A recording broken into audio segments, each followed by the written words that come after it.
नमस्कार विद्यार्थी मित्रांनो, अल्पावधीतच महाराष्ट्रामध्ये लोकप्रिय ठरलेल्या आणि विद्यार्थीप्रिय ठरलेल्या आपल्या एमपीएससी एक्झाम मंत्रा या आपल्या ऑनलाईन प्लॅटफॉर्मवर मी प्रफुल्ल कुमार तुम्हा सर्वांचं पुन्हा एकदा मनापासून स्वागत करतो। आपल्याला या वर्षीपासून म्हणजे 2025 पासून जो डिस्क्रिप्टिव्ह पॅटर्न लागू झालेला आहे त्या सगळ्या संदर्भानं एक संदिग्धता आपल्या मनामध्ये अजूनही तयारी करणाऱ्या बंधू भगिनींच्या संदर्भानं सुद्धा पाहायला मिळते। म्हणजे ज्यांनी ऑलरेडी निर्णय घेतलेला आहे की मला डिस्क्रिप्टिव्हच करायचा आहे, मला गॅजेटेड ऑफिसरच व्हायचं आहे, बरोबर आहे, मात्र तरी देखील आपल्यामधली जी संदिग्धता आहे ज्याला आपण एक क्लिअर अशा पद्धतीचा रोडमॅप म्हणतो किंवा मला एक क्लिअर रोडमॅप किंवा ज्याला आपण काय म्हणू एक क्लॅरिटी ह्या सगळ्या तयारीच्या संदर्भानं मिळालेली नाहीये। विशेष करून इतिहास विषयाच्या संदर्भामध्ये, सोसायटीच्या संदर्भामध्ये, आर्ट अँड कल्चरच्या संदर्भामध्ये, विशेष करून पेपर 1 च्या संदर्भानं सुद्धा आज मी पूर्णतः बोलणार आहे। त्यातल्या काही पार्टवर आपले सर असतील, इतर फॅकल्टी असतील, यांनी ऑलरेडी या सगळ्या संदर्भानं भाष्य केलेलं आहे। त्यामुळे ह्या पेपर 1 च्या संदर्भामध्ये जो काही इतिहासाचा पार्ट आहे, मग त्या इतिहासाची विभागणी कशा पद्धतीने केलेली आहे किंवा सिलेबस मध्ये दिलेले पॉइंट काय आहे, त्या अंतर्गत येणारे घटक आणि उपघटक कोणकोणते येतात आणि या मुख्य परीक्षेला सामोरे जात असताना जर आपल्याला त्या दिलेल्या स्पेसिफिक अशा पद्धतीच्या सिलेबसला धरून अभ्यास करत असताना त्या सगळ्या संदर्भाने येणारे प्रश्न कशा पद्धतीचे येऊ शकतात, म्हणजे प्रिव्हियस इयर क्वेश्चन पेपर आपण पाहून कशा पद्धतीने तयारी करणं अपेक्षित आहे आणि किमान 250 पैकी 250 मार्काचं आपल्याला समजा लिहायचं असेल, पहिल्यांदा आपण विचार करू लिहिण्याच्या संदर्भामध्ये मार्क्स किती मिळतात हा सेकंडरी पार्ट आहे, बरोबर आहे। उत्तर लेखन, त्यात प्रभावी उत्तर लेखन हा नंतरचा पार्ट आहे। पहिल्यांदा लिहिणं बाबा, आधी लिहावं तर लागेल, नंतरचा पार्ट आहे की तुझा आन्सर व्यवस्थित आहे का, प्रभावी आहे का, तुझ्या उत्तरातून प्रश्नाचा टोन जो आहे तो दिसतोय का, म्हणजे प्रश्नाला एक विचारायचा आहे आणि उत्तर आपण भलतच काहीतरी लिहितो असं होतंय का, काहीतरी लिहिलं तर मार्क्स मिळतात का। सगळ्यात महत्वाचा एक ज्याला आपण काय म्हणतो माइंडसेट हल्ली आपल्याला पाहायला मिळते तो असा की या वर्षी नवीन परीक्षा आहे, पहिल्यांदा ही परीक्षा होत आहे, काहीतरी लिहिलं तरी चालते का, काहीतरी लिहिणं म्हणजे नेमकं हे उत्तर कसं असतं किंवा ह्या उत्तराचा प्रकार कोणता आहे, प्रभावी उत्तर लेखन म्हणजे काय, या सगळ्या संदर्भानं आपण इतिहासाचा अँगल घेऊन या सगळ्या सेशनमध्ये डिस्कस करणार आहोत, ही गोष्ट लक्षात घ्या। त्यानंतरही तुमचे इतिहास विषयाच्या संदर्भात काही प्रश्न असतील तर बऱ्यापैकी प्रश्न या सेशन नंतर क्लिअर होतील मी आशा करतो। जर क्लिअर झालेले नसेल तर निश्चितपणे आपल्या ऑफिशियल नंबरवर त्या ठिकाणी फोन मेसेज करून कळवा की सर या प्रश्नाच्या बाबतीमध्ये अजूनही संदिग्ध आहे, त्या सगळ्या संदर्भानं निश्चितपणे आपण व्हिडिओच्या माध्यमातून तुमचे सगळे प्रश्न मार्गी लावू आणि क्लिअर करण्याचा एक 100% अशा पद्धतीचा प्रयत्न हा माझा या टप्प्यावर असेल। आणि हा YouTube चॅनलवर आपल्या असल्यामुळे या व्हिडिओच्या कमेंटच्या माध्यमातून सुद्धा तुम्ही तुमचे जे काही प्रश्न असतील, शंका असतील, उपप्रश्न असतील किंवा अजून ज्या काही सूचना असतील त्या माझ्यापर्यंत निश्चितपणे तुम्ही सर्वजण पोहोचवू शकता। आता नंबर 1 आपण समजून घेऊ की पेपर जो जीएस चा 1 आहे, हा जो पेपर आहे पेपर 1 पूर्ण जीएस मध्ये, पूर्ण पेपर मध्ये आपण जर विचार केला तर हा पेपर 4 असतो आणि जीएस 1 यामध्ये काही भूगोलाचा पार्ट आहे, काही पार्ट इतिहासाचा आहे, काही आर्ट अँड कल्चरचा आहे आणि काही सोसायटीचा आहे। त्यामधल्या फक्त इतिहास विषयाच्या संदर्भामध्ये आपण या ठिकाणी संवाद साधणार आहोत, ही गोष्ट लक्षात घ्या। आता इतिहास या विषयाला डील करत असताना ज्या पद्धतीनं प्रत्येक विषयाची एक भाषा असते, प्रत्येक विषयाची एक भाषा असते, अगदी त्याच पद्धतीनं इतिहासाला सुद्धा एक टोन मॅच झाला पाहिजे आणि त्या टोन मध्येच आपण त्या उत्तर लेखनाची भाषा वापरली तर निश्चितपणे आपल्याला त्या उत्तर लेखनाला चांगले मार्क मिळतात किंवा त्या उत्तराला चांगले मार्क मिळतात। मग आता चांगलं उत्तर म्हणजे कोणतं उत्तर, प्रभावी उत्तर म्हणजे कोणतं उत्तर, काहीतरी लिहिणे म्हणजे हा नवीन कुठला प्रकार आहे, या सगळ्या बाबी स्टेप बाय स्टेप आपण समजून घेण्याचा निश्चितपणे प्रयत्न करू। इतिहास विषयाची बहुतांश लोकांना अभ्यासाची मेथड माहित नसते। सगळ्यात महत्त्वाची गोष्ट सिलेबसचा पार्ट माहित करून घेणे, सिलेबस माहित करून घेणे, त्याचे घटक उपघटक कोणकोणते आहे त्यावर आतापर्यंत ही पहिल्यांदाच महाराष्ट्रामध्ये परीक्षा होत आहे. मात्र या घटकावर आधारित UPSCने बरेचसे प्रश्न विचारलेले आहेत, ज्याचा संदर्भ आपण आपल्या अभ्यासासाठी वापरू शकतो, निश्चितपणे वापरायला पाहिजे. मग तुम्ही म्हणाल की सर UPSCचे प्रश्न कॉपी होतात का, त्या प्रश्नांची आम्ही प्रॅक्टिस करतो, मग इकडे आम्हाला फायदा होईल का? निश्चितपणे फायदा होईल. प्रश्न ॲज इट इज येणार नाही. MPSCचे सुद्धा प्रश्न ॲज इट इज कॉपी होत नाही, थोडाफार बदल होत असतो. मात्र त्या सगळ्या प्रश्नांच्या बाबतीमध्ये आपण सराव केला असेल किंवा ते प्रश्न डोळ्यासमोर ठेवून या सगळ्या सिलेबसला डिकोड केलेलं असेल किंवा त्या पद्धतीने अभ्यास करत असेल तर निश्चितपणे आपल्याला या परीक्षेच्या संदर्भाने म्हणजे डिस्क्रिप्टिव्हला पहिल्यांदा सामोरं जात असताना निश्चितपणे आपल्याला फायदा होणार आहे. ही गोष्ट या ठिकाणी लक्षात घ्या, ध्यानात घ्या. मग त्या सगळ्या संदर्भाने जो काही घटक दिलेला आहे तो घटक, ते उपघटक, त्यासाठी लागणारे संदर्भ, त्यासाठी जे काही प्रश्न आतापर्यंत विचारले गेलेले आहे किंवा संभाव्य कशा पद्धतीचे प्रश्न विचारले जाऊ शकतात आणि त्या प्रश्नामध्ये कोणता भाग येणं अपेक्षित आहे, किमान कोणत्या बाबी त्या उत्तरामध्ये आपण अंतर्भूत करणं गरजेचं आहे, या सगळ्या बाबी स्टेप बाय स्टेप आपण समजून घेणार आहे. पुन्हा एकदा मी तुम्हाला सांगतो की या सेशन नंतर बऱ्यापैकी तुमच्या इतिहास विषयाच्या संदर्भात असलेले प्रश्नांची उत्तरं निश्चितपणे मिळणार आहे. म्हणून शेवटपर्यंत हा संपूर्ण घटक व्यवस्थितपणे टॅकल करण्याचा प्रयत्न करा.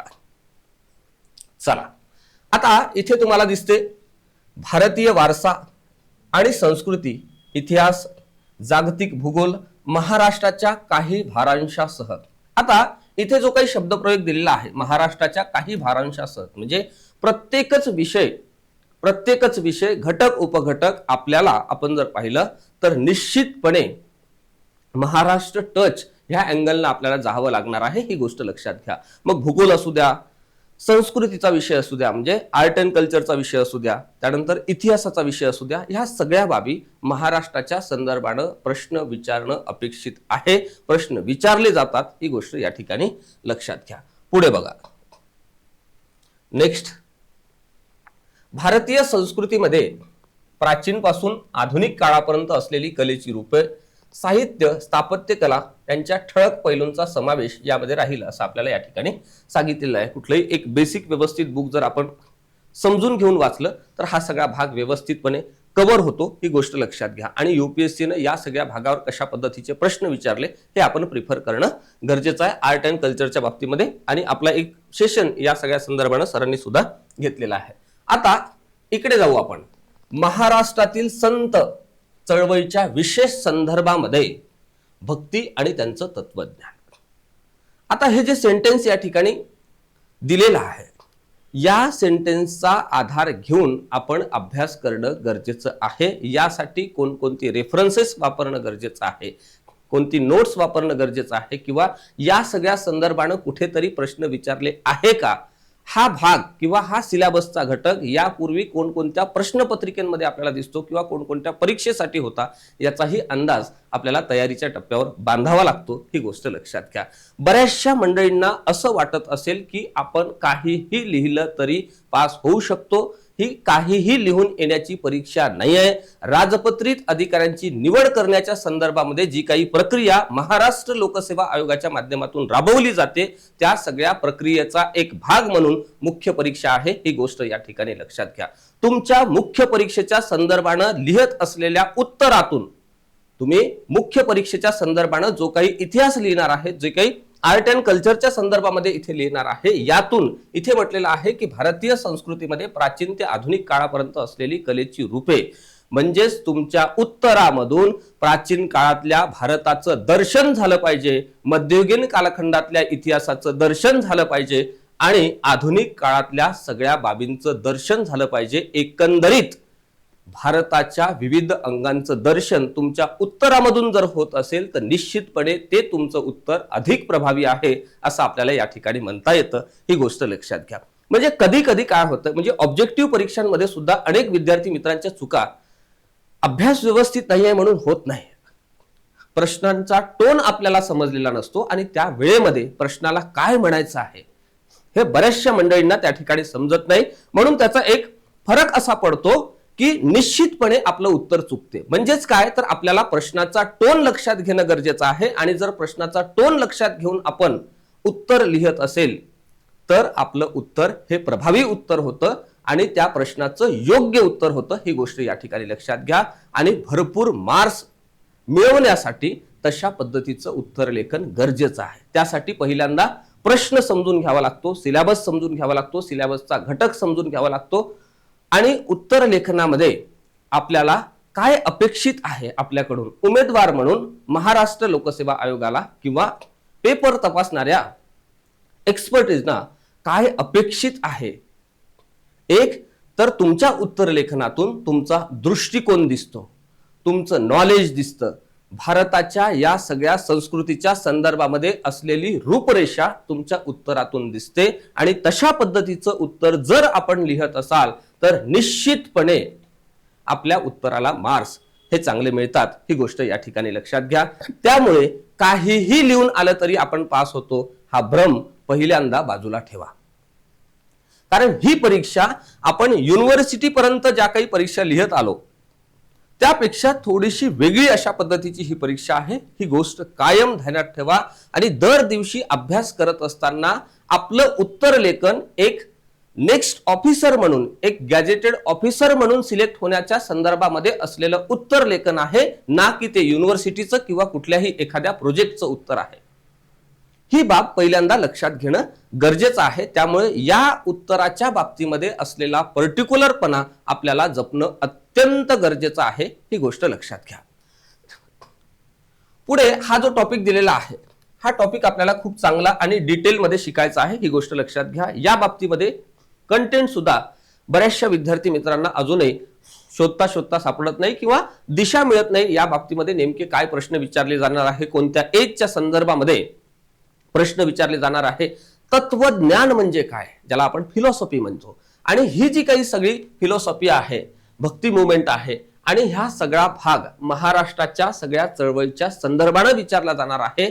आणि महाराष्ट्राचा जर उल्लेख आपण देशाच्या सगळ्या संदर्भाने केला तर महाराष्ट्राला महान अशा पद्धतीचं राष्ट्र म्हटलं जातं. महाराष्ट्र ही अशी भूमी आहे, ही छत्रपती शिवरायांची भूमी आहे, संतांची भूमी आहे, सुविचारांची भूमी आहे, चांगल्या विचारांची भूमी आहे, देशाला दिशा दाखवणारी भूमी म्हणजे महाराष्ट्र आहे असा उल्लेख आपल्याला इतिहासाच्या टप्प्यावर शिकत असताना, स्वातंत्र्य लढ्याच्या टप्प्यावर सुद्धा शिकत असताना बऱ्याचशा अँगलनं लक्षात येतो. ही गोष्ट या ठिकाणी लक्षात घ्या. आपल्याला स्वातंत्र्य लढ्याचा सुद्धा इतिहास आहे, पुढे आपण निश्चितपणे पाहणार आहोत.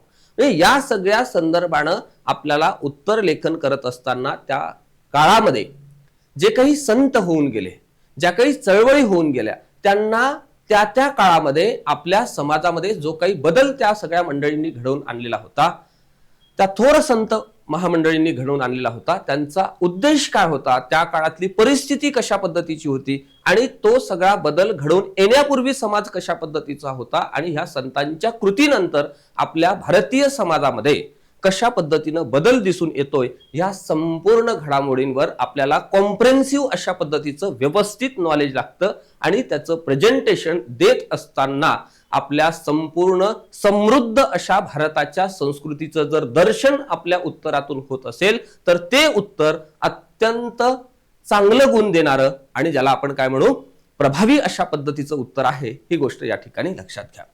त्यानंतर पुढचा टप्पा आहे आधुनिक भारताच्या इतिहासातील 18व्या शतकाच्या मध्यापासून आजपर्यंतच्या महत्त्वपूर्ण घटना, महत्त्वपूर्ण व्यक्ती आणि समस्या असा घटक आपल्याला दिलेला आहे. इथे विचारलेला आहे आधुनिक भारताच्या इतिहासातील, म्हणजे आधुनिक भारत आपल्याला अभ्यासायचा आहे. पुढे दिलेला आहे 18व्या शतकाच्या मध्यापासून, म्हणजे प्लासीच्या लढाईपासून पुढचा संपूर्ण इतिहास आपल्याला निश्चितपणे अभ्यासावा लागतो. मात्र आपण अभ्यास करत असताना त्या अगोदरचा पार्ट सुद्धा समजून घेणार आहोत. म्हणजे आधुनिक भारत म्हणत असताना आपण युरोपीय लोकांच्या आगमनापासून जर व्यवस्थितपणे समजून घेतला, प्रत्येक घटना इतिहासामध्ये घडत असताना तिच्या मागे बॅकग्राऊंड होतं, तिच्या मागे पार्श्वभूमी होती आणि त्या पार्श्वभूमीचा अंदाज आपण बांधला किंवा ती पार्श्वभूमी व्यवस्थितपणे लक्षात घेतली तर मला असं वाटतं की तुम्हाला या सगळ्या संदर्भानं अभ्यास करताना पुढचा प्रत्येक घटक व्यवस्थितपणे समजून घेता येईल. आणि व्यवस्थितपणे जर आपण समजून घेत असाल तर ते दीर्घकाळपर्यंत आपल्याला लक्षात राहतं आणि उत्तर लेखन करत असताना सुद्धा आपल्याला उत्तर लेखन फार सोपं होणार आहे जर समजून घेऊन आपण हा सगळा भाग शिकत असाल तर. अदरवाईज खूप लोकांना हा सगळा भाग वाचत असताना कुठून सुरुवात करायला पाहिजे, काय करणं अपेक्षित आहे, कुठला भाग परीक्षेच्या दृष्टिकोनातून अत्यंत महत्त्वाचा आहे, हा घटक सुद्धा जनरली विद्यार्थी मित्रांना या टप्प्यावर म्हणजे मुख्य परीक्षेच्या टप्प्यावर असताना सुद्धा कळत नाही. मग त्यामध्ये अटेम्प्टच्या अटेम्प्ट आपल्या वाया जातात. ही गोष्ट या ठिकाणी लक्षात घ्या. व्यवस्थित अशा पद्धतीनं जर आपण ह्या संपूर्ण सिलेबसला न्याय दिला तर फक्त सिंगल अटेम्प्ट मध्ये ही डिस्क्रिप्टिव्हची परीक्षा सुद्धा आपल्याला क्रॅक करता येते आणि अधिक चांगल्या गुणांनी क्रॅक करता येते आणि चांगल्या डेजिग्नेशन पर्यंत आपल्याला पोहोचता येते. ही बाब वारंवार मी सांगत आलेलो आहो, पुन्हा सुद्धा सांगतो. आपण सिलेबसला न्याय जर दिला तर निश्चितपणे आपल्याला मार्क्स चांगले मिळतात. सिलेबस हा कोणत्या परीक्षेसाठी आहे त्याचं बॅकग्राऊंड सुद्धा आपण आता निश्चितपणे समजून घेतलेला आहे. ही गोष्ट लक्षात घ्या. पुढे आजपर्यंतच्या महत्त्वपूर्ण घटना म्हणजेच या इतिहासामध्ये स्वातंत्र्योत्तर भारत सुद्धा आहे. युरोपियन लोकांच्या आगमनापासून वेगवेगळ्या वसाहती भारतामध्ये बसलेल्या होत्या.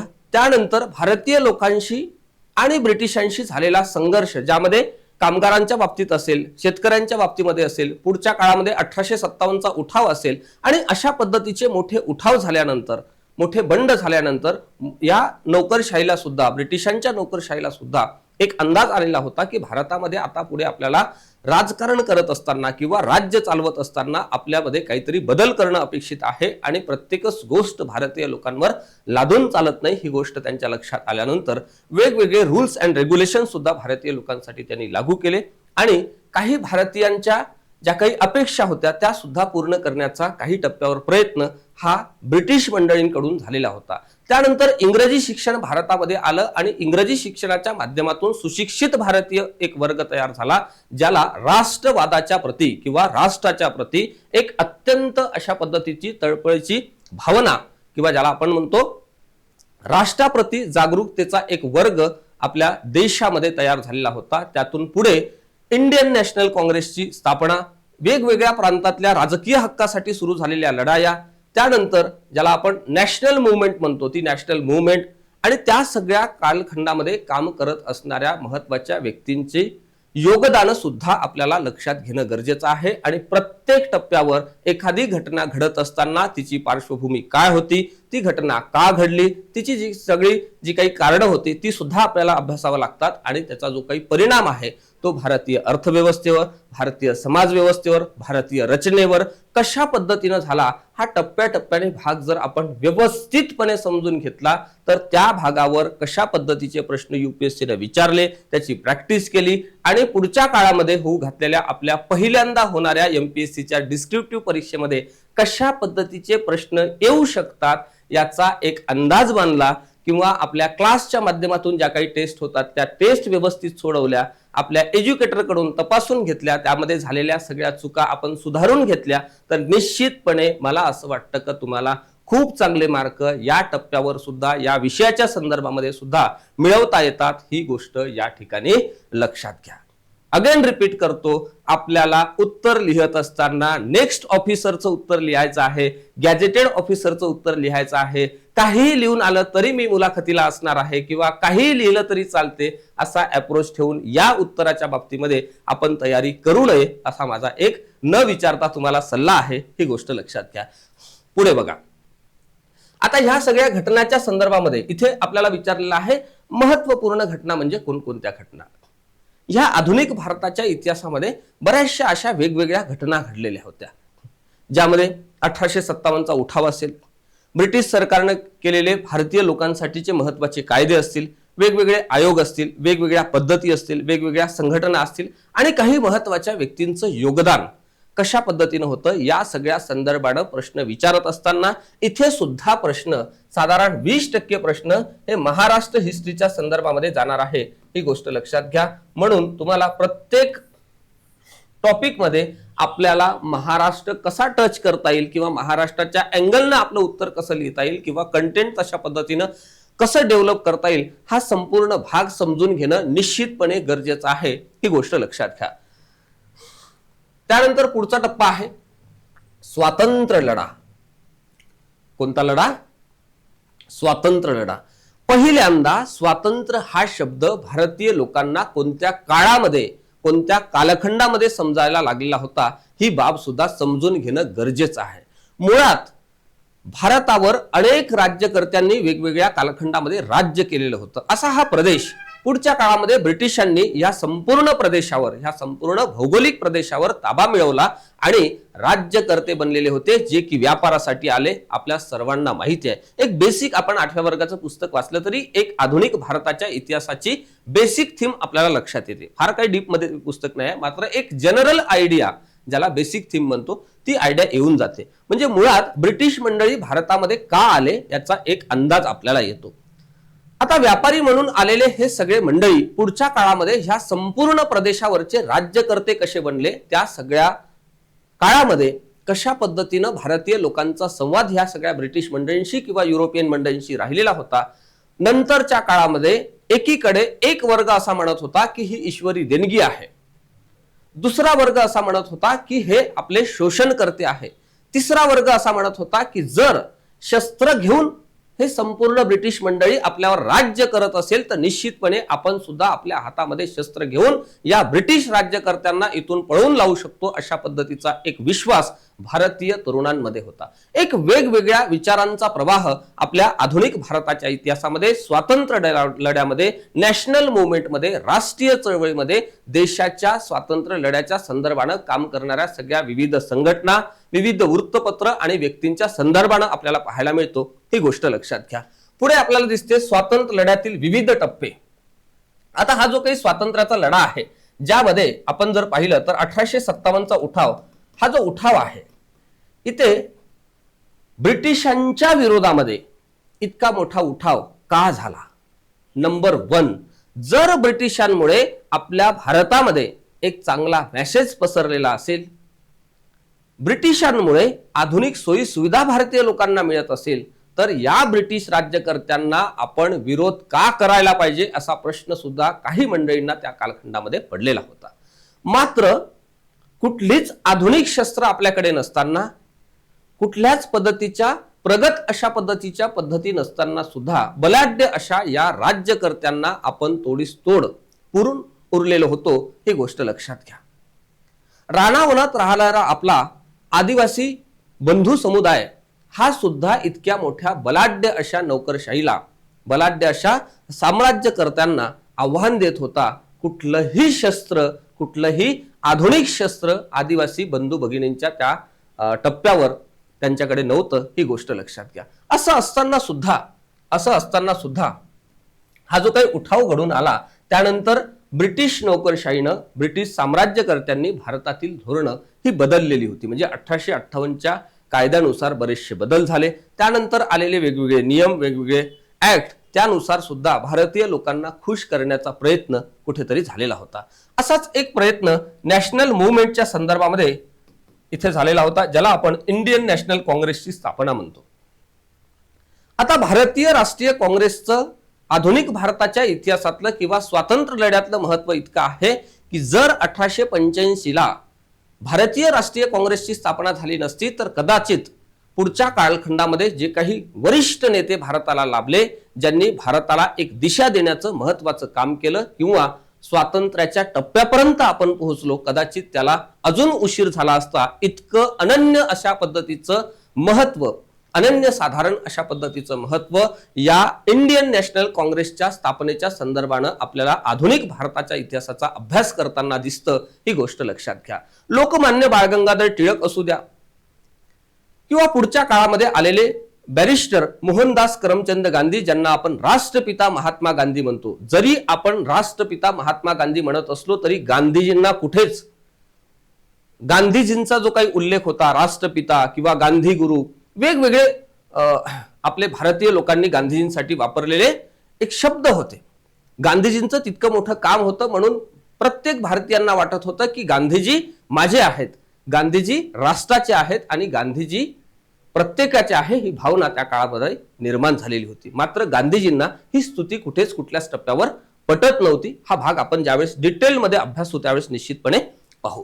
पुढे या भारतीय राष्ट्रीय काँग्रेसची स्थापना झाल्यानंतर या भारतीय राष्ट्रीय काँग्रेसचा जो काही टप्पा आहे तो आपल्याला 47 पर्यंत दिसतो आणि 1885 पासून 1947 पर्यंत जो आपला टप्पा होता, ज्याला आपण स्वातंत्र्य लढ्याचा टप्पा म्हणतो किंवा नॅशनल मुवमेंटचा टप्पा म्हणतो, राष्ट्रीय चळवळ होती. यामध्ये सुद्धा 3 टप्पे पडतात: मवाळांचा कालखंड, जहालांचा कालखंड आणि गांधीजींचं युग. या 3ही टप्प्यामध्ये कशा पद्धतीनं ब्रिटिश नोकरशाहीची ध्येय धोरणं राहिलेली होती, भारतीय लोकांच्या मनामध्ये जी काही भावना होती ब्रिटिशांप्रती ती कशा पद्धतीची होती आणि भारतीय लोकांमध्ये आपल्या हक्काप्रती, आपल्या राजकीय हक्काप्रती, आपल्या राष्ट्राप्रती, आपल्या राष्ट्रवादाप्रती जी काही भावना तयार झालेली होती, त्या भावनेचा एक जो फ्लो होता, एक जो प्रवाह होता, तो कशा पद्धतीचा होता, तो सुद्धा आपल्याला या ठिकाणी समजून घ्यायचा आहे. ही गोष्ट लक्षात घ्या.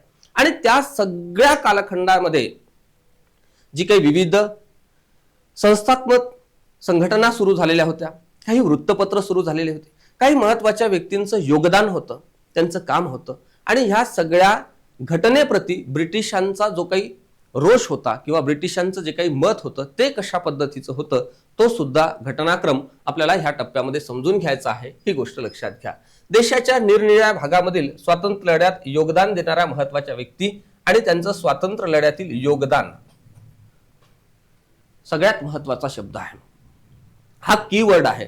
म्हणजे तुम्हाला योगदानाच्या संदर्भानं प्रश्न विचारला जाणार आहे, भूमिकेच्या संदर्भानं प्रश्न विचारला जाणार आहे, एखाद्या महत्वाच्या व्यक्तीच्या योगदानाच्या संदर्भानं प्रश्न विचारला जाणार आहे, महत्वाच्या घटनांवर प्रश्न विचारला जाणार आहे. ही गोष्ट या ठिकाणी लक्षात घ्या. आणि स्वातंत्र्य लढ्यामध्ये जे काही महत्वाचे टप्पे होते त्या प्रत्येक टप्प्यावर त्या ठिकाणी प्रश्न विचारला जाणार आहे. ही गोष्ट इथे लक्षात घ्या. आता ह्या घटनेच्या बाबतीमध्ये आपण जर पाहिलं किंवा ह्या टॉपिकच्या बाबतीमध्ये जर पाहिलं, म्हणजे स्वातंत्र्य लढ्याच्या बाबतीमध्ये आपण जर पाहिलं तर 1857चा उठावाचा अभ्यास सुद्धा आपल्याला करायचा आहे आणि भारतीय राष्ट्रीय काँग्रेसच्या स्थापनेपासून देशाच्या स्वातंत्र्यापर्यंतचा एक टप्पा सुद्धा आपल्याला अभ्यासायचा आहे.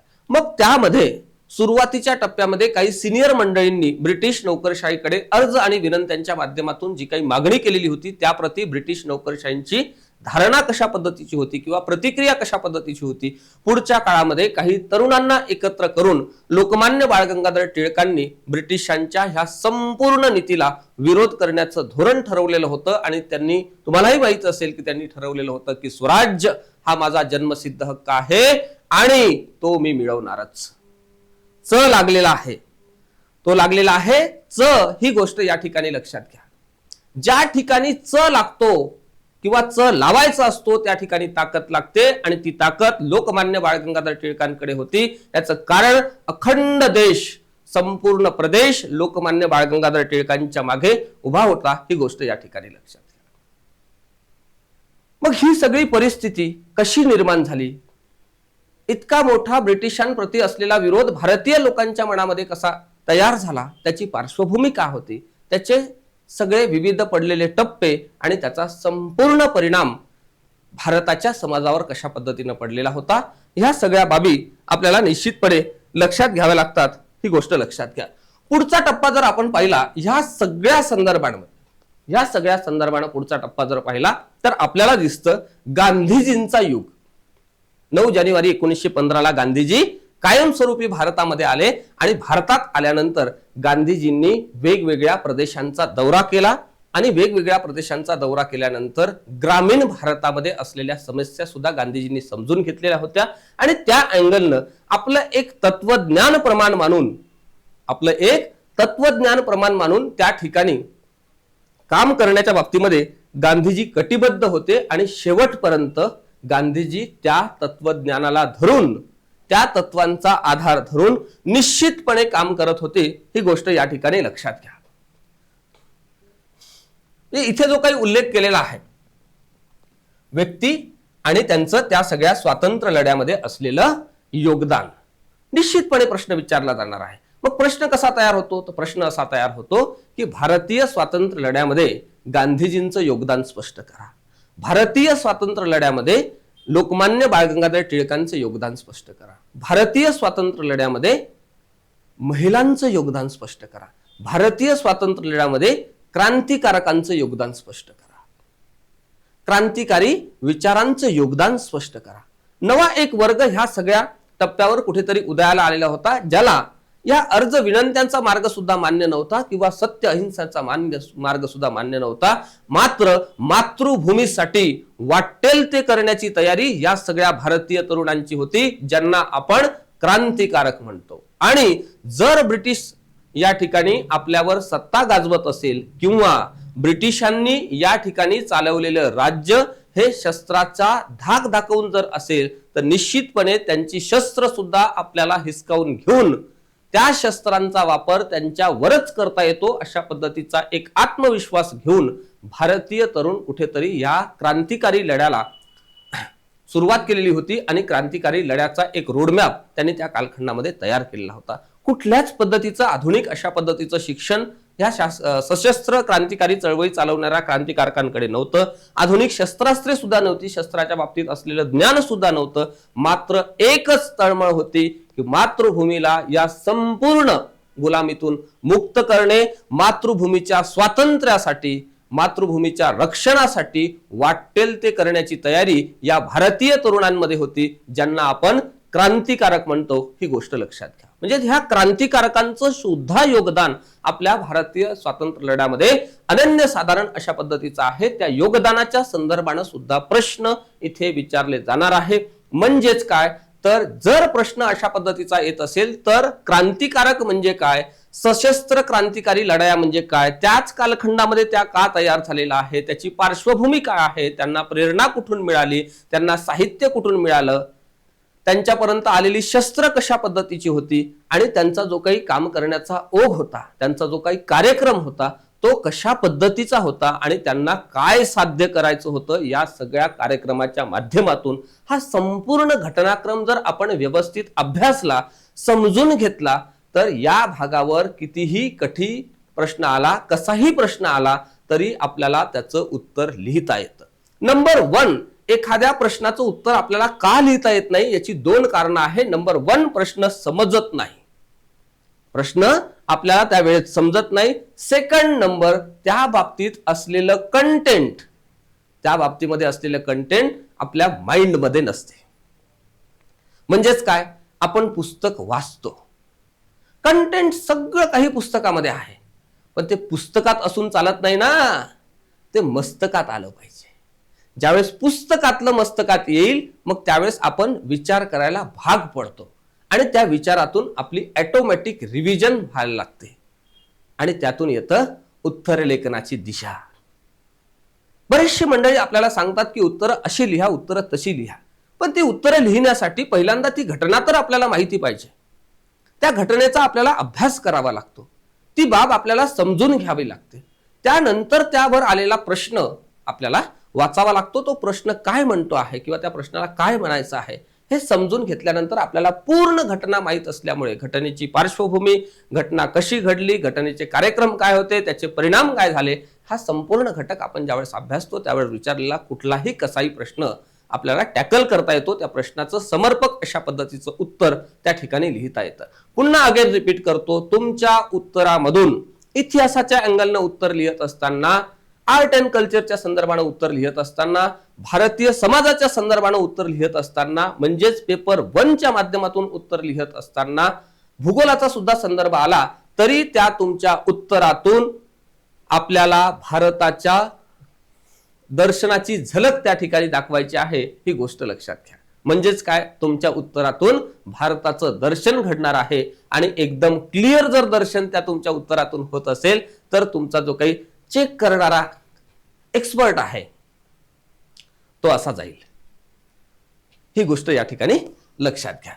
त्यानंतर बघा, पुढचा टप्पा आहे स्वातंत्र्योत्तर एकत्रीकरण आणि देशांतर्गत पुनर्रचना. आपल्याला 15 ऑगस्ट 1947 ला देशाला स्वातंत्र्य मिळालं.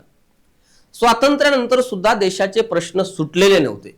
एक मोठा जनसमुदाय हिंदू मुस्लिम दंग्यांमध्ये सुद्धा अडकलेला होता. 30 डिसेंबर 1906 ला ब्रिटिश भारतामध्ये 30 डिसेंबर 1906 ला मुस्लिम लीगची स्थापना झालेली होती. त्या अगोदर राजकीय हक्कासाठी संपूर्ण भारतीय मंडळी एकत्र आले आणि त्यांनी भारतीय राष्ट्रीय काँग्रेसची स्थापना केली होती. पुढच्या काळामध्ये काही मुस्लिमांना वाटत होतं की आपण काँग्रेसमध्ये जाणे म्हणजे हिंदूंच्या संघटनेमध्ये जातोय की काय असा फील त्यांना येत होता. आणि त्याचाच एक संदर्भ घेत ज्यावेळेस काही मुस्लिम बांधवांनी मुस्लिमांसाठी आपण एका राजकीय संघटनेची स्थापना करायला पाहिजे असा सूर सुरू झालेला होता. आणि त्याच धर्तीवर ब्रिटिशांना सुद्धा तेच अपेक्षित होतं. कारण हिंदू आणि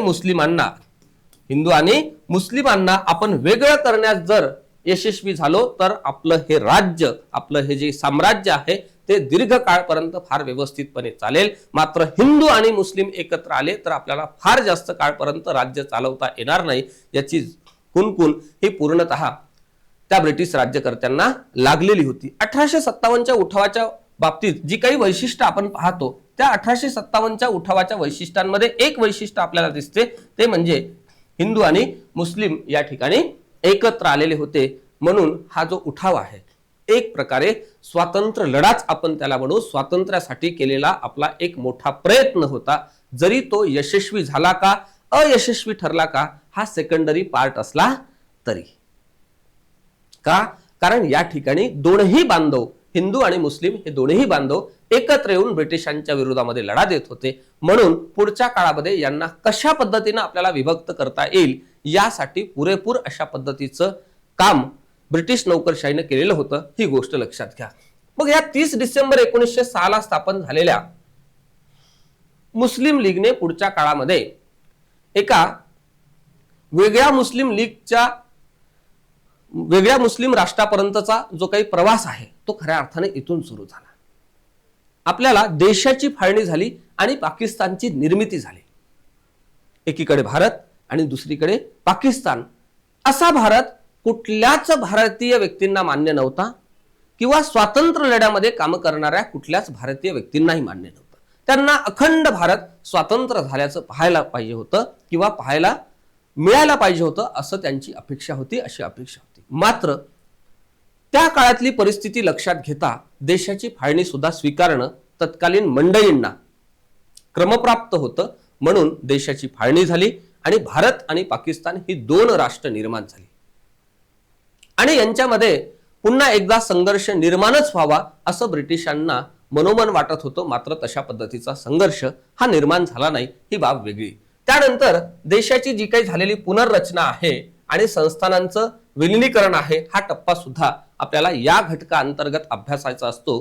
ही गोष्ट लक्षात घ्या. जी काही विविध संस्थानं होतं त्या सगळ्या संस्थानांना एकत्र आणण्याच्या बाबतीमध्ये असलेली सरदार वल्लभभाई पटेल यांची भूमिका कशा पद्धतीची होती, त्या संस्थानांचं रूप कशा पद्धतीचं होतं. काही संस्थानं एकदम आम्ही सेपरेट राहतो अशा पद्धतीची भूमिका घेत होते. त्याची काही कारणं होती का?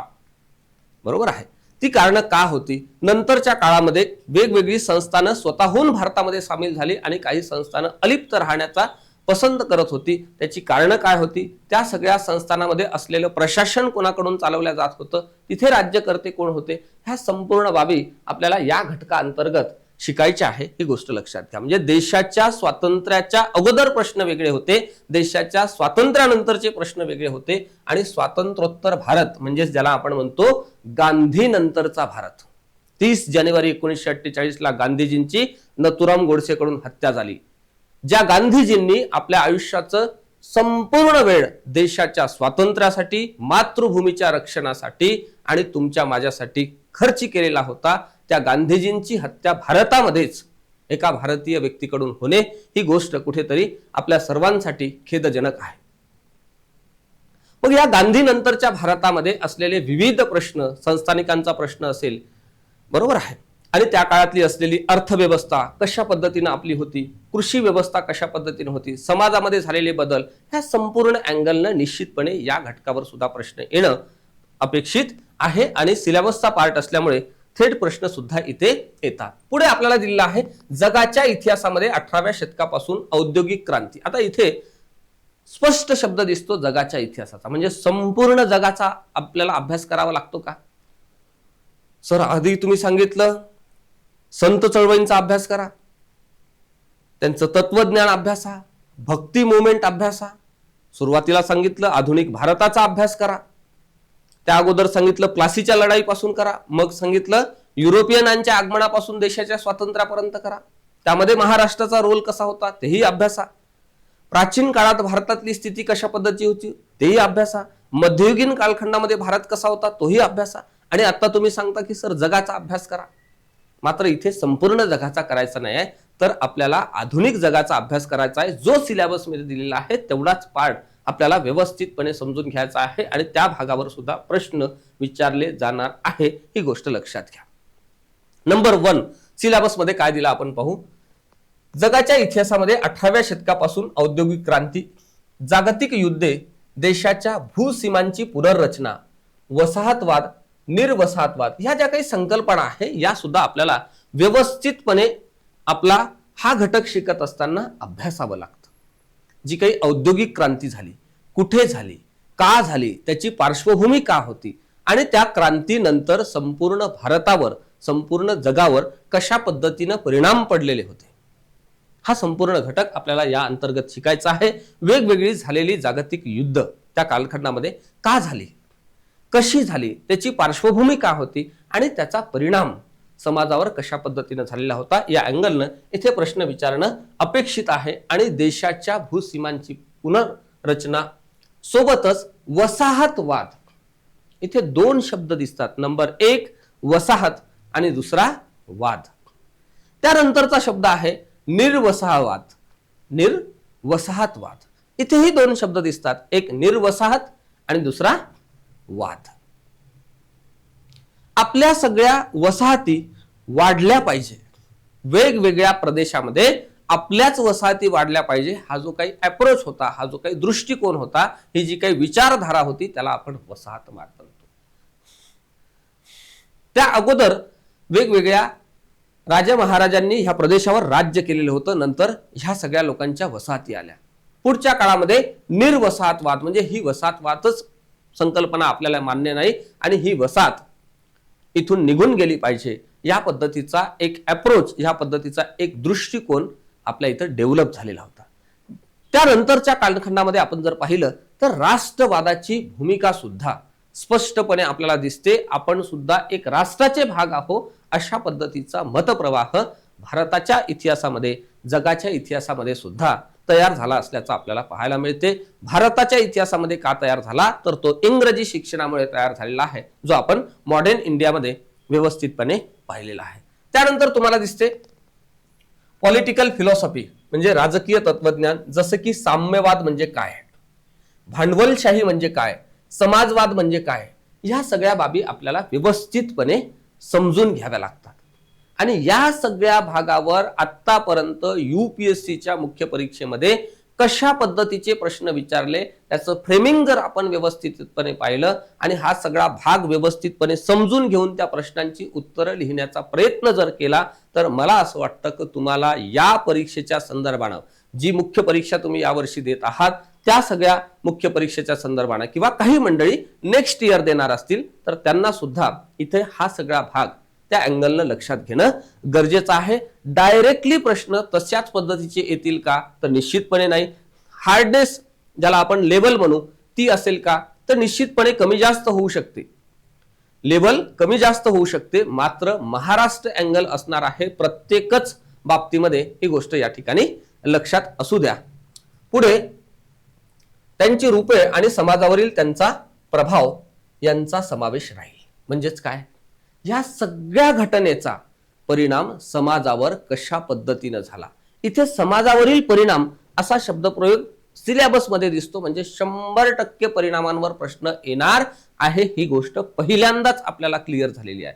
नंबर 1 ही कन्सेप्ट काय आहे, साम्यवाद म्हणजे काय, ही संकल्पना कुठे उदयाला आली, कोणामुळे उदयाला आली, आणि ह्या संकल्पनेतून काय अभिप्रेत होतं आणि काय मिळालं, आणि ह्या सगळ्या गोष्टीतून पुढच्या काळामध्ये आपल्या समाजावर पडलेला त्याचा सगळा परिणाम आपल्याला या घटनेमध्ये निश्चितपणे अभ्यासायचा असतो, ही गोष्ट लक्षात घ्या. मुळात जरी सिलेबस तुम्हाला 2-3-4 ओळीत दिसत असला तरी तो 2-3-4 ओळीतला सिलेबस नाही, ही गोष्ट पहिल्यांदा लक्षात घ्या.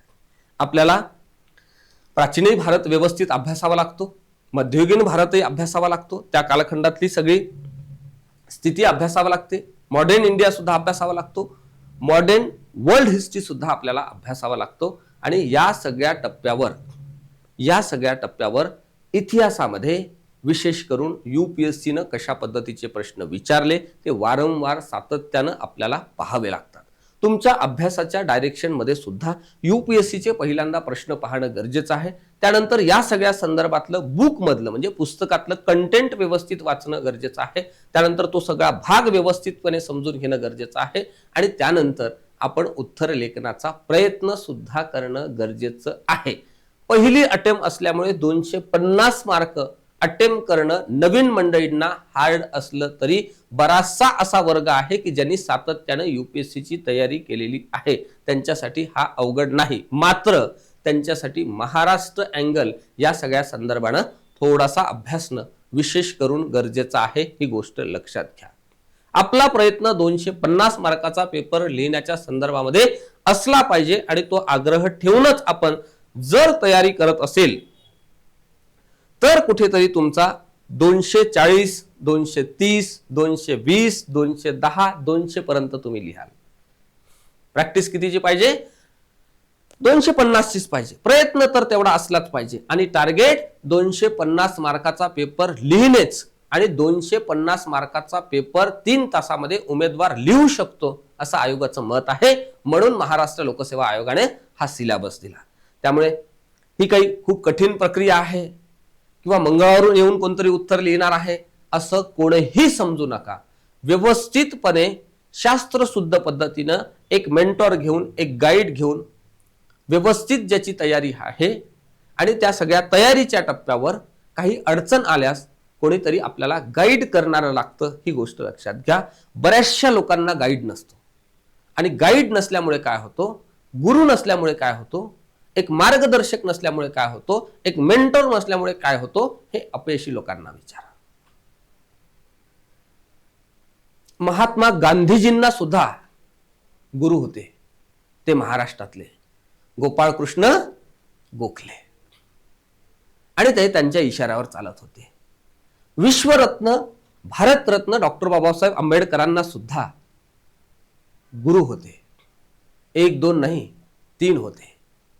भगवान गौतम बुद्ध, संत कबीर, महात्मा फुले, इतक्या महामानवाला ज्यांच्याकडे अखंड विश्वाचं ज्ञान होतं, त्या थोर महापुरुषांना सुद्धा गुरु होते. म्हणून प्रिपरेशनच्या काळामध्ये नव्यानं अभ्यास सुरू करू पाहणाऱ्या आणि पहिल्याच अटेम्प्ट मध्ये एक चांगली पोस्ट घेऊन प्रशासनामध्ये जाऊन महाराष्ट्राची लोकसेवा करू पाहणाऱ्या सर्व उमेदवारांना निश्चितपणे गुरु लागतो. गुरु कोणता निवडायचा हा तुमचा प्रश्न आहे. मात्र गुरु लागतो. 2ही महान माणसांची उदाहरणं मी तुम्हाला त्यासाठीच दिले, कारण जगप्रसिद्ध अशा या 2ही महामानवांची कारकीर्द अखिल मानव जातीच्या कल्याणासाठी आहे. महात्मा गांधीजींचं काम केवळ तुमच्या माझ्यासाठी नव्हतं किंवा भारतासाठी नव्हतं. अखंड मानव जातीसाठीचा संदेश महात्मा गांधीजींनी देऊन दिला.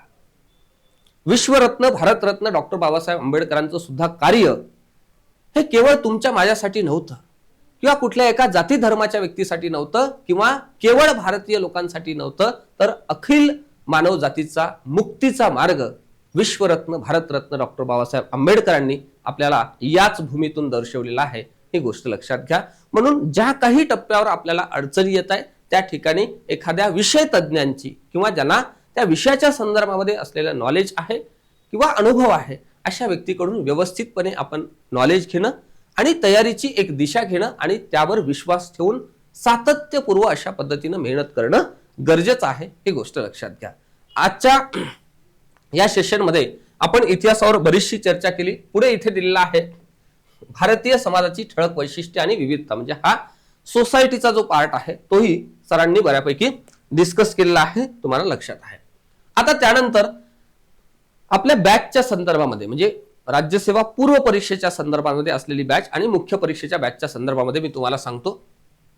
इथे राज्यसेवा 2026 साठीची आपली बॅच आहे, जिचं नाव आपण धुरंधर बॅच अशा पद्धतीने दिलेलं आहे. धुरंधर म्हणजे त्या त्या क्षेत्रातला एक्सपर्ट, ज्यांना आपण काय म्हणतो धुरंधर व्यक्तिमत्व. या ठिकाणी सुद्धा तो अनुभव तुम्हाला निश्चितपणे पाहायला मिळणार आहे. म्हणजे काही बाबतीमध्ये ही जी काही टॉपर्स आहे 2024च्या बॅचमध्ये सिलेक्ट झालेले ज्यामध्ये सूरज सर असतील, सचिन सर असेल, अमित सर असेल, हे तुम्हाला त्यांचा प्रवास सांगणार आहे आणि त्यांच्या झालेल्या चुका सुद्धा तुमच्याशी शेअर करणार आहे आणि तुम्ही कोणत्या चुका पूर्व परीक्षेच्या अँगलनं टाळणं गरजेचं आहे हे सुद्धा तुम्हाला सांगणार आहे. कारण या तीनही मंडळींनी, सचिन सर असतील, सूरज सर असेल, अमित सर असेल, यांनी पेपर सोपाही आला तरी पूर्व परीक्षा पास केली होती, पेपर कठीण आला तरी पूर्व परीक्षा पास केली होती. म्हणजे एक स्टुडंटला लागणारा जो काही टच आहे तो ही सगळी मंडळी तुम्हाला देणार आहे.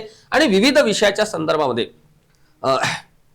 आदरणीय डॉक्टर अजित सरांच्या बाबतीमध्ये इकडे तुम्हाला एन्शियंट आणि मिडिवल हिस्ट्रीचा पार्ट सर शिकवणार आहे, बायोलॉजी असेल, करंट अफेअर्स असेल, त्यानंतर नामदेव सर पॉलिटीचा पार्ट घेईल, प्रवीण सर जिओग्राफी, मी स्वतः हिस्ट्री, आणि त्यानंतर सुशेन सर तुम्हाला इकॉनॉमीचा पार्ट ह्या बॅचमध्ये शिकवणार आहे. आणि या बॅचच्या बाबतीमध्ये सांगायचं झाल्यास तुम्हाला इथे फक्त लेक्चरच्याच माध्यमातून हा सगळा भाग कव्हर होणार नाहीये, तर तुम्हाला हा सगळा लेक्चरचा भाग कंटिन्यू करायचा आहे. सोबतच तुम्हाला रिव्हिजनसाठी दोन्ही लँग्वेजमध्ये पीडीएफ नोट्स सुद्धा मिळणार आहे लेक्चर नंतर.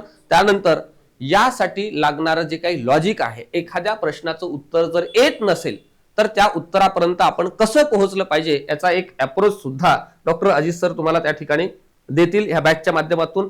टॉपिक टेस्ट ज्याला आपण P2P म्हणतो, जो आपला बेस्ट अशा पद्धतीचा इनिशिएटिव्ह आहे. प्रत्येक टॉपिक झाल्यानंतर त्या टॉपिकवर प्रश्न सोडवणे, त्या टॉपिकवर आलेले सगळे PYQ व्यवस्थितपणे सोडवणे, त्याचं अनालिसिस करणे आणि नव्यानं समजा त्या टॉपिकवर एखादा प्रश्न तयार होत असेल तर तो कशा पद्धतीनं तयार होईल हे सुद्धा आपण या ठिकाणी आणण्याचा प्रयत्न करतो. त्यानंतर PYQ ची प्रॅक्टिस म्हणजे आतापर्यंत एखाद्या घटनेवर कशा पद्धतीचे प्रश्न विचारले, एखाद्या भागावर कशा पद्धतीचे प्रश्न विचारले, एखाद्या घटकावर कशा पद्धतीचे प्रश्न विचारले, एखाद्या उपघटकावर कशा पद्धतीचे प्रश्न विचारले आणि पुढे होऊ घातलेल्या भागावर समजा महाराष्ट्र लोकसेवा आयोगाला त्या भागावर प्रश्न तयार करायचा असेल तर तो कशा पद्धतीचा तयार होईल हे सुद्धा आपण ह्या अनालिसिसच्या पार्टमध्ये पाहणार आहोत. यासाठी लागणार आहे वेळेत पेपर सोडवण्याची तयारी, त्यासाठी वीकली टेस्ट सुद्धा होणार आहे. इन्फोदूतच्या माध्यमातून आपण रिव्हिजन सुद्धा करणार आहोत आणि मेंटरशिपचा पार्ट म्हणजेच काय तर दर आठवड्याला तुमच्या अभ्यासाचा आराखडा स्वतः डॉक्टर अजित सर सुद्धा या बॅचच्या माध्यमातून तपासणार आहे. ही गोष्ट लक्षात घ्या. म्हणजेच तुम्हाला काय करायचं आहे की मागच्या आठवड्यापेक्षा या आठवड्यामध्ये जास्त अभ्यास झालेला आहे, व्यवस्थित अभ्यास झालेला आहे, चुका कमी झालेल्या आहे, चुका कमी करण्याचा प्रयत्न केला आहे. आणि हे सगळं करत असताना आपण कुठल्या टप्प्यावर आहोत या बाबतीत स्वतः अजित सर या ठिकाणी लक्ष घालणार आहे. ही गोष्ट लक्षात घ्या. म्हणजेच काय तर पुढच्या आठवड्यामध्ये आपला अभ्यासही वाढणार आहे, चुकाही कमी होणार आहे आणि चुका कमी, अभ्यास वाढणे म्हणजेच मार्क वाढणे, ही गोष्ट लक्षात घ्या. त्यानंतर परीक्षा उत्तीर्ण होण्यासाठी लागणारं सर्व काही म्हणजे मेन टार्गेट काय आहे की 31 मेला सायंकाळी 5 वाजता पेपर दिल्यानंतर हॉलमधून आपण ज्यावेळेस बाहेर पडतो त्यावेळेस हे फील झालं पाहिजे की मी जी काही मेहनत आता 2, 3, 4, 5 महिन्यामध्ये घेतलेली आहे, ज्या सगळ्या मेंटरशिपच्या किंवा ज्या सगळ्या टीमच्या माध्यमातून मी काम केलेलं आहे, अपार कष्ट केलेले आहे, त्या कष्टाला कुठेतरी आजच्या दिवशी न्याय मिळालेला आहे असा फील जर तुम्हाला हवा असेल तर निश्चितपणे या बॅचच्या बाबतीमध्ये सकारात्मक विचार करा. ज्यांना गॅजेटेड व्हायचं आहे त्यांच्यासाठी पूर्व परीक्षेचा टप्पा या वर्षीमध्ये अत्यंत महत्वाचा आहे. ही गोष्ट लक्षात घ्या. त्यानंतर आपला हा मेन्स कॅप्सूलचा प्रोग्राम आहे. हा जो मेन्स कॅप्सूलचा प्रोग्राम आहे यामध्ये कमी दिवसामध्ये आपल्याला मेन्सचा एरिया कसा कव्हर करायचा, त्यामध्ये कोणते प्रश्न येऊ शकतात, कोणत्या प्रश्नांच्या बाबतीमध्ये आपण संभाव्य प्रश्न म्हणू शकतो याचा एक अंदाज बांधून ही व्यवस्थित अशा पद्धतीची बॅच या ठिकाणी रन आपण केलेली आहे. ज्यामध्ये स्वतः अजित सर आहे, त्यानंतर प्रवीण सर आहे जिओग्राफीच्या संदर्भामध्ये, सुशेन सर आहे इकॉनॉमीसाठी, नामदेव सर आहे पॉलिटीसाठी, त्यानंतर इंडियन सोसायटीसाठी शुभम सर आहेत, मी आहे हिस्ट्रीसाठी, त्यानंतर पृथ्वी सर आहे एन्व्हायरमेंट, त्यानंतर डिझास्टर मॅनेजमेंट आणि इंटरनल सिक्युरिटीसाठी. ही अशी आपली टीम आहे. हे सगळे एज्युकेटर आहे, हे सगळे तुम्हाला ह्या सगळ्या विषयाच्या बाबतीमध्ये शिकवतील, सोबतच तुमच्या संकल्पना क्लिअर करतील. प्रश्न कसे आले आतापर्यंत यूपीएससीचे, कसे प्रश्न येऊ शकतात, यूपीएससीचा कोणता प्रश्न एमपीएससीच्या मेन्सला रिफ्लेक्ट होऊ शकतो आणि अंदाजित प्रश्न कशा पद्धतीचे ह्या सगळ्या संदर्भाने तयार होऊ शकतात याचा एक सराव सुद्धा आपण ह्या मेन्स कॅप्सूलच्या माध्यमातून करून घेणार आहोत. आणि ही सुद्धा बॅच दोनही लँग्वेज मध्ये असेल, म्हणजे मराठीमध्ये सुद्धा असेल आणि इंग्रजीमध्ये सुद्धा असेल. ही गोष्ट या ठिकाणी लक्षात घ्या. आणि सर्वात महत्वाची गोष्ट जर काही असेल तर जी काही मार्केटमध्ये आता चर्चा आहे किंवा विद्यार्थ्यांमध्ये चर्चा आहे, सर पहिल्यांदाच ही परीक्षा होत आहे, काहीही लिहिलं तरी जमेल का, काहीही लिहिलं तरी जमणार नाही. पुन्हा एकदा सांगतो, तुमच्या उत्तरातून भारताच्या विविध वैशिष्ट्यांचं दर्शन व्हावं लागतं, तर आणि तरच तुमच्या उत्तराला काहीतरी महत्व आहे किंवा ते नेक्स्ट ऑफिसरनं लिहिलेलं उत्तर आहे असं त्या तुमचं उत्तर टेस्ट करणाऱ्या व्यक्तिमत्वाला वाटलं पाहिजे. इतकं प्रभावी उत्तर जर आपल्याला लिहायचं असेल तर पहिल्यांदा सिलेबसचा पॉइंट समजून घ्यावा लागतो, त्यानंतर घटक व्यवस्थित समजून घ्यावा लागतो, त्यावर आतापर्यंत युपीएससीने कसे प्रश्न विचारले त्याचा टोन लक्षात घ्यावा लागतो आणि संभाव्य उत्तरं लिहित असताना अपेक्षित जे काही उत्तर आपण लिहिणार आहोत किंवा ज्याला आपण प्रारूप उत्तर म्हणतो, मॉडेल आन्सर म्हणतो, त्यामध्ये किमान कोणत्या बाबी येणं अपेक्षित आहे जेणेकरून आपल्याला ॲव्हरेज पेक्षा चांगले मार्क त्या ठिकाणी मिळतील, जेणेकरून आपण मुलाखतीला असणार आहोत ही गोष्ट लक्षात घ्या. त्या सगळ्या संदर्भात म्हणजे इकडे पूर्व परीक्षेचा संदर्भ आणि इकडे मुख्य परीक्षेचा संदर्भ याच्या व्यवस्थित तयारीसाठी ह्या दोनही बॅच आपण या ठिकाणी एमपीएससी मेड सिंपल अर्थातच एमपीएससी एक्झाम मंत्राच्या माध्यमातून राबवतो आहे ही गोष्ट या ठिकाणी लक्षात घ्या. तुमच्या ज्या काही सूचना असतील किंवा तुम्हाला वेगवेगळ्या इनिशिएटिव्ह बद्दल माहिती पाहिजे असेल तर आपले या ठिकाणी दोन्ही कॉन्टॅक्ट नंबर दिलेले आहे. आपलं नवी पेठेमध्ये ऑफिस आहे, विठ्ठल मंदिराच्या अगदी शेजारीच आपलं ऑफलाईनचं ऑफिस आहे, त्या ठिकाणी तुम्ही येऊन सरांना भेटू शकता. सोबतच फोन मेसेजच्या माध्यमातून इन्क्वायरी करू शकता किंवा तुमचे जे काही प्रश्न उपप्रश्न असतील ते त्या ठिकाणी तुम्ही विचारू शकता आणि त्याही पुढे जाऊन ह्या व्हिडिओच्या चॅट बॉक्समध्ये सुद्धा तुम्ही तुमच्या सूचना, प्रश्न, उपप्रश्न मांडू शकता, जेणेकरून तुमचे जे काही प्रश्न असतील, उपप्रश्न असतील, शंका असेल त्या आमच्यापर्यंत पोहोचतील आणि आम्हाला सुद्धा त्या तुमच्या प्रश्नांवर अधिक चांगल्या पद्धतीनं काम करता येतं. जी काही नवीन मंडळी हा व्हिडिओ पहिल्यांदा पाहत असतील त्यांनी निश्चितपणे अशा विविध उपक्रमाला आपल्यापर्यंत जर हा उपक्रम पोहोचला पाहिजे असं निश्चितपणे वाटत असेल तर त्यांनी पहिल्यांदा जर पाहत असाल तर सबस्क्राईब करा चॅनल आपलं आणि सोबतच या व्हिडिओला लाईक करा आणि सोबतच एक पुण्याचं काम करा, ते म्हणजे ज्या गरजू लोकांना या सगळ्या संदर्भानं तयारी करत असताना अडचण येत आहे निश्चितपणे त्यांच्यापर्यंत हा व्हिडिओ पोहोचवून सहकार्य करा.